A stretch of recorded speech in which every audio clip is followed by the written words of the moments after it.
Si Typhoon Uwan nga ay patuloy nang lumalayo dito sa may Ilocos Region at patuloy nga rin yung paghina nito at huli nga yang namataan sa layong 175 kilometers kanluran ng Sinait, Ilocos Sur. May taglay na lakas ng hangin na maabot ng 120 kilometers per hour malapit sa sentro at mga pagbugso pa ng hangin na maabot hanggang 150 kilometers per hour. At sa nakikita nga natin, nagdudulot pa rin ito ng malalakas na mga pagulan, lalong-lalo na nga dito sa may Benguet, maging mga malalakas na pagbugso pa ng mga hangin sa malaking bahagi ng Luzon, pababayan hanggang dito sa Mindanao.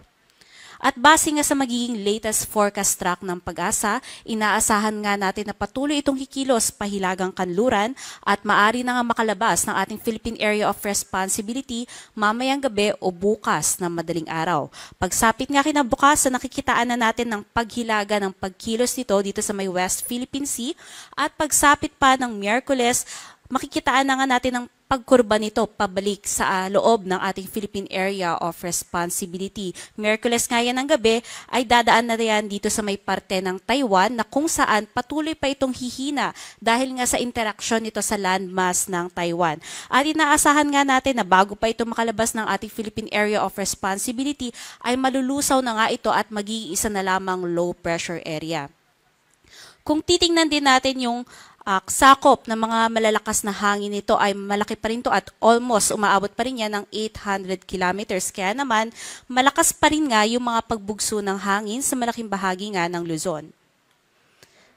Although nag-downgrade na nga tayo ng wind signal at yung pinakamataas na nga lang ngayon na issued na wind signal ay wind signal number 2, malaki pa ring bahagi ng Luzon ang kasama dyan. At ang mga probinsya nga nakasama under wind signal number 2 ay dito sa may Batanes, Cagayan including Babuyan Islands, northwestern portion ng Isabela, buong Cordillera Administrative Region, Ilocos Norte, Ilocos Sur, La Union, western and central portion ng Pangasinan, at northern portion ng Zambales. Signal number 1 naman ang nakataas sa iba pang bahagi ng Cagayan Valley Region, ibang bahagi pa ng Central Luzon, kasama din dyan ang Metro Manila, buong Calabarzon, at kasama din dito sa wind signal number 1 ang Occidental Mindoro including Lubang Islands, Oriental Mindoro, Marinduque, Calamian Island, Camarines Norte, northwestern portion ng Camarines Sur. Patuloy pa rin po ang pag-iingat sa mga peligrong dala ng mga malalakas na paghangin.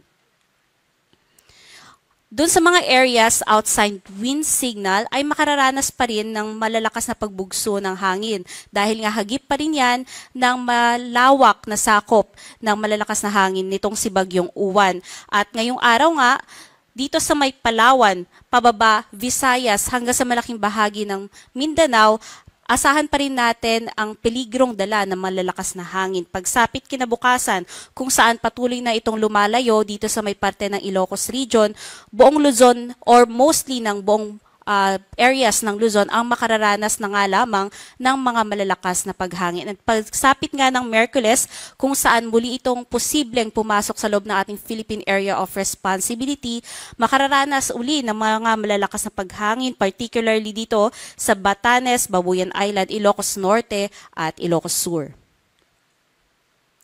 Sa dami naman ng mga pag-ulan na aasahan ngayong hapon hanggang bukas ng hapon, pinakamarami nga dito sa may Benguet kung saan maaring umabot ng 100 to 200 millimeters. Samantalang dito sa may Ilocos Region, Abra, Zambales, Bataan at Occidental Mindoro, may mga pag-ulan pa rin na umaabot hanggang 50 to 100 millimeters. Kaya mag-ingat pa rin po yung ating mga kababayan sa peligrong dala ng mga malalakas na mga pag-ulan tulad nga ng pagbaha at pagguho ng lupa.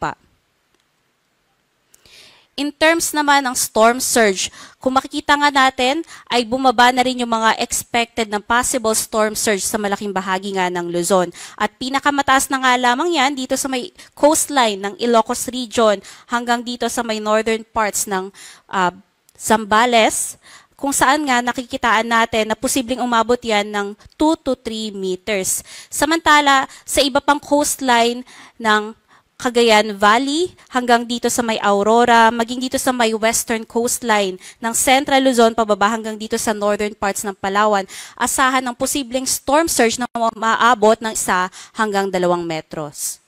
Kaya yung mga kababayan po natin na naka-evacuate na ay huwag po munang makampante at bumalik sa kanya-kanyang mga lugar dahil hindi pa po natin nililift yung storm surge warning dito sa mga areas na nabanggit po natin. In terms naman ng mga pagtaas ng alon, nakataas pa rin ang ating gale warning sa may seaboards ng Northern Luzon, Western seaboards ng Central Luzon, Eastern seaboards ng Northern Luzon, at dito nga sa seaboards ng Central Luzon and Western seaboards ng Southern Luzon. Yung mga taas nga ng mga pag-alon dyan ay maaaring umabot hanggang 7 meters. Kaya inaabisuhan po natin lahat ng sasakyang mga pandagat na patuloy pong ipagpaliban muna ang paglalayag dahil nananatili na mataas pa yung mga pag-alon. Dito naman po sa may eastern seaboards ng Southern Luzon, although nakalift na nga tayo ng gale warning, yung mga maliliit na sasakyang pandagat ay delikado pa rin yung paglalayag. Kaya kung maaari ay ipagpaliban din po muna.